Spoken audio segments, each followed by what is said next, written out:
আল্লাহ তাআলা কিয়ামতের কঠিন ময়দানে যেদিন স্বামী স্ত্রীকে চিনবে না, স্ত্রী স্বামীকে দেখে পালিয়ে যাবে, বন্ধু বন্ধুরে চিনবে না, পীর সাহেব মুরিদরে চিনবে না, মুরিদ পীর সাহেবরে চিনবে না, দলের কর্মী তার নেতারে চিনবে না, নেতা তার কর্মীরে চিনবে না, বন্ধু বন্ধুরে দেখে পালাবে। কঠিন মুহূর্তে সূর্যটা মাথার কাছে চলে আসবে, জমিনটা তামার জমিন হবে, আজকের জমিনের মতো নয়। মানুষ ঘর্মাক্ত, ক্লান্ত, শ্রান্ত মাথার মগজগুলো কানের ছিদ্র আর নাকের ছিদ্র দিয়ে বেয়ে বেয়ে পড়বে। বিশ্বনবী ফরমান, কিয়ামতের ওই কঠিন ময়দানে 7 শ্রেণীর ব্যক্তি কেন রব্বুল আলামিন তার আরশের নিচে ছায়া দিবেন। তার মধ্যে প্রথম শ্রেণীর ব্যক্তি হলো ইমামুন আদিল, যে ইনসাফের সাথে বিচার করে, যে জাস্টিস সমাজে সাফ করে, যে সুশাসন নিশ্চিত করে, ওই ইমামুন আদিল। আদিল শব্দটা বুঝছেন না? ইন্নাল্লাহা ইয়া'মুরু বিল আদল। পাইছেন? আদিল। 7 শ্রেণীর ব্যক্তিকে আল্লাহ তাআলা সুশীতল আরশের নিচে ছায়া দিবেন, যেদিন তার দেয়া ছায়া ছাড়া কোনো ছায়া থাকবে না। এর প্রথম হচ্ছে ইমামুন আদিল, ন্যায়পরায়ণ শাসক। চিল্লায় বলেন সুবহানাল্লাহ। আবার বিশ্বনবী বললেন, ইন্নাল মুকসিতিনা ইনদাল্লাহি আলা মানাবিরা মিন নূর আন ইয়ামিনির রহমান। কিয়ামতের দিন যারা ন্যায়পরায়ণ হিসেবে আল্লাহর সামনে দাঁড়াবে, কিয়ামতের দিন রব্বুল আলামিন তার আরশের ডান দিকে ওই ন্যায়পরায়ণ লোকদের জন্য আরশের ডান দিকে একটা নূরের মিম্বারে তাদেরকে বসার সুযোগ করে দিবে। আল্লাহর আরশের ডান দিকে ন্যায়পরায়ণ লোকদের জন্য আল্লাহ তাআলা নূরের মিম্বার বানাবে। তার ঠিকানে কথা মনে করেছেন? আল আদাল, জাস্টিস। ইন্নাল্লাহা ইয়া'মুরু বিল আদল। আল্লাহ তাআলা এই আদালতের নির্দেশনা দেন, সুবিচার, সুশাসন। প্রিয় ভাইয়েরা, এটা আমরা বাংলাদেশে চাই কি চাই না? এই যে অরাজকতা, এই যে অন্যায়, এই যে জুলুম, এই যে ইনকনসিস্টেন্সি সমাজের অসঙ্গতির প্রধান কারণ জাস্টিস নাই, সুবিচার নাই, সুশাসন নাই। শেষবারের মতো আওয়াজ করে বলেন তো, আমরা বাংলাদেশে আদল চাই কি চাই না? তাহলে প্রথম নির্দেশনা শেষ, আল্লাহ তাআলা তোমাদেরকে আদলের আদেশ দেন। এরপরে আল্লাহ বললেন, আমি তোমাদেরকে ইহসানের আদেশ দেই। ইন্নাল্লাহা ইয়া'মুরু বিল আদলি ওয়াল ইহসান। আমি তোমাদেরকে যেমনি আদলের নির্দেশনা দেই, তেমনি ভাবে তোমাদেরকে ইহসানের নির্দেশনা দেই। ইহসান, আওয়াজ করে সবাই বলেন তো ইহসান।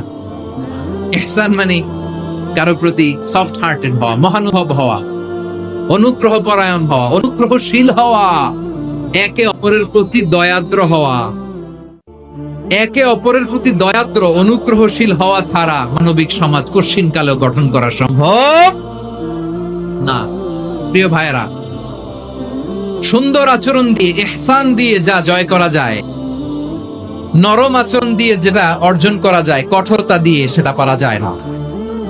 বিষ্ণু ঈসা ইসলাম ইহসান দিয়ে, কোমল আচরণ দিয়ে, তার অনুগ্রহ দিয়ে তিনি অনেক কাফিরের হৃদয়কে জয় করে ফেলেছেন। সাইয়েদনা সুমামা ইবনে উসাল রাদিয়াল্লাহু তাআলা আনহুর কথা মনে পড়ে যায়। তিনি ছিলেন ইয়ামামার বাদশা। মদিনাতে বিশ্বনবীকে হত্যা করার নিয়তে এসেছিলেন, গোপনে গোপনে বিশ্বনবীকে হত্যা করে আবার ইয়ামামাতে তিনি ফিরে যাবেন। কিন্তু কি অবাক করা কাণ্ড, হত্যা করতে পারে নাই, সাহাবাদের হাতে তিনি ধরা পড়ে গেলেন।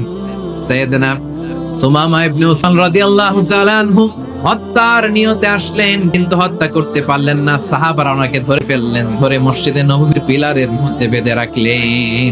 সুমামা ইবনে উসাল, সিরাত থেকে শুনুন, সিরাত থেকে শোনাচ্ছি।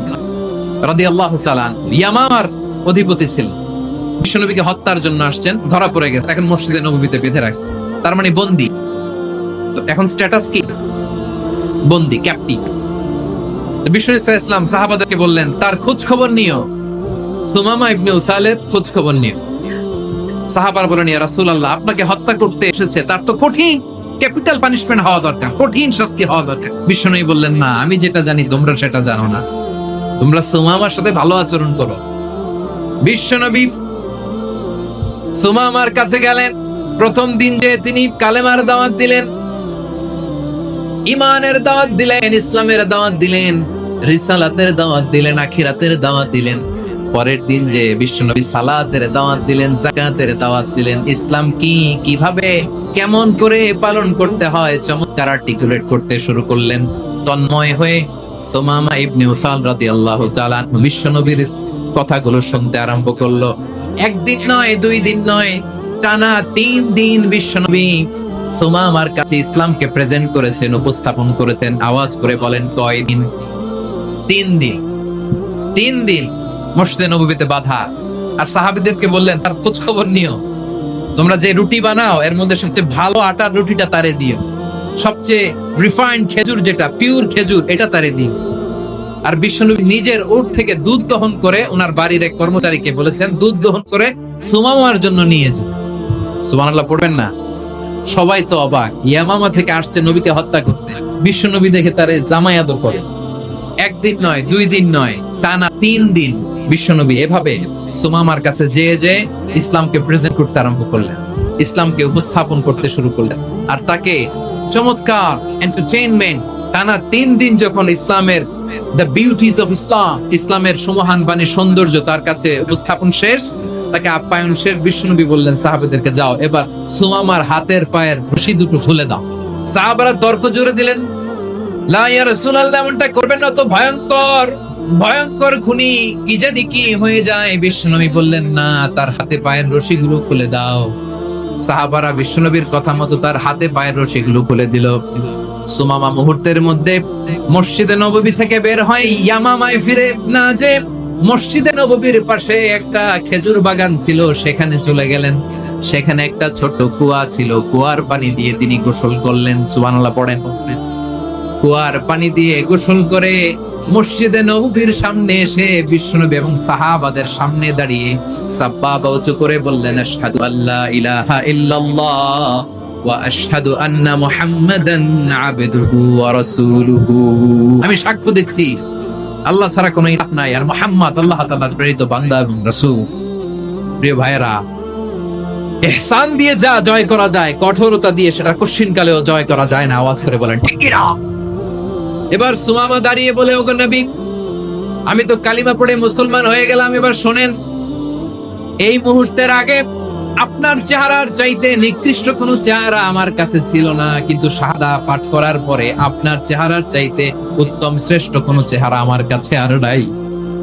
ও নবী, আজকের দিনের আগে ইসলাম ধর্মের চেয়ে নিকৃষ্ট অপছন্দনীয় কোন ধর্ম আমার কাছে ছিল না, কিন্তু এই মুহূর্ত থেকে ইসলামের চেয়ে সেরা শ্রেষ্ঠ পর আমার কাছে ছিল না, কিন্তু এই মুহূর্তের পর থেকে মদিনার চাইতে কোনো শ্রেষ্ঠ শহর আমার জানা নাই।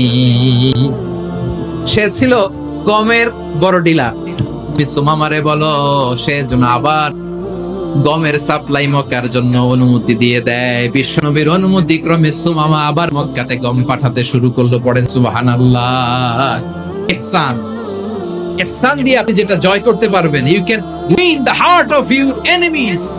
ইহসান দিয়ে আপনি আপনার শত্রুর হৃদয়কে জয় করতে পারবেন। এজন্য আল্লাহ বলেন, ওয়া আনফিকু ফি সাবিলিল্লাহি ওয়া লা তুলকু বিআইদিকুম ইলাত তাহলুকা ওয়া আহসিনু ইন্নাল্লাহ। সুন্দরীয় কোনো ধর্ম আমার কাছে নাই। নবী গো, আজকের দিনের আগে মদিনার চাইতে অপছন্দনীয় নিকৃষ্ট কোন শহর। ইউহিব্বুল মুহসিনিন। তোমরা আল্লাহর রাস্তায় দান করবে আর নিজেরা নিজেদেরকে ধ্বংসের হাতে ঠেলে দিও না। তোমরা একে অপরের প্রতি ইহসান করবে, কারণ ইহসানকারীদেরকে আল্লাহ বড় ভালোবাসে।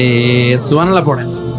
আবার সূরা রহমান আল্লাহ বললেন, হাল জাযাউল ইহসানি ইল্লাল ইহসান ফাবিআইয়ি আলা। সবাই পড়েন, ফাবিআইয়ি আলাই রাব্বিকুমা তুকাযিবান। ইহসানের প্রতিদান হিসেবে ইহসানি হয়। বিশ্বনবী সুমামার প্রতি যেমন ইহসান করেছেন, সুমামাও ঠিক তেমন ইহসান ফিরিয়ে দিয়েছে। ঠিক কিনা বলেন? তাহলে 1 নম্বরে হচ্ছে আদ, ন্যায় বিচার। 2 নম্বরে সবাই বলে ইহসান, সদাচরণ। ইহসান 2 ধরনের প্রিয় ভাই। ইহসান ফিল ইবাদা, ইহসান ফিল মুআমালা। ইহসান ফিল ইবাদা হতে একাগ্র অনুভবে ইবাদতে ডুব দেওয়া, এর নাম ইবাদতের ইহসান। সুবহানাল্লাহ। বিশ্বনবী বলেন, ইহসান মানে কি জানো নাকি? হাদিসে জিবরিলে সাইয়েদনা জিবরিল আলাইহিস সালাম বিশ্বনবীকে বললেন আখবিরনি আনিল ইহসান, নবী আমাদেরকে বলেন ইহসান মানে কি। বিশ্বনবী বলেন আনতা আবুদাল্লাহা কাআন্নাকা তারাহু ফাইন লাম তাকুন তারাহু ফাইন্নাহু ইয়ারা। ইহসান মানে হলো এমন ভাবে তুমি আল্লাহর সামনে নিজেকে উজাড় করে ইবাদত করবে, তুমি ভাববে তুমি আল্লাহকে দেখতে পাচ্ছ। আর এটা যদি ভাবা তোমার জন্য কঠিন হয়ে যায়, অন্তত এতটুকু তুমি ভাববা যে আল্লাহ তোমাকে দেখতে পাচ্ছে। ঠিক কিনা বলেন? আমার বীর চট্টলার ভাইরা, কেউ যেটা দেখে না সেটা দেখে কে? এই বিশ্বাস হৃদয়ের মধ্যে আছে? নামাজে যখন দাঁড়ান এই ফিলিংসটা আনা যাবে? এসা পর্যন্ত যে আমরা হায়াত পাবো কোনো গ্যারান্টি আছে? সবাই আওয়াজ করে বলেন গ্যারান্টি আছে? গ্যারান্টি নাই। এজন্য বিষ্ণু ইসলাম বলেছে এমন ভাবে নামাজে দাঁড়াও, ইবাদত করো, মনে করো হতে পারে এটাই আমার as if this is your last and final prayer। এমন ভাবে সালাতে দাঁড়াও, ভাবো হতে পারে এটাই তোমার জীবনের শেষ নামাজ। এমন ভাবে নামাজে দাঁড়াও, ভাবো এটাই শেষ নামাজ। তাহলে নামাজে একাগ্রতা বাড়ায় দিবে কে? ফলে ইবাদতের ইহসান আমাদের অর্জিত হবে।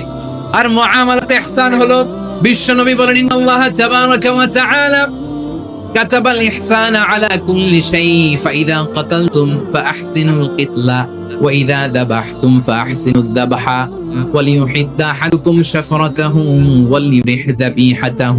ইহসান দুই ধরনের, আওয়াজ করে বলতে হবে কয় ধরনের? শেষ নামাজ। Perform the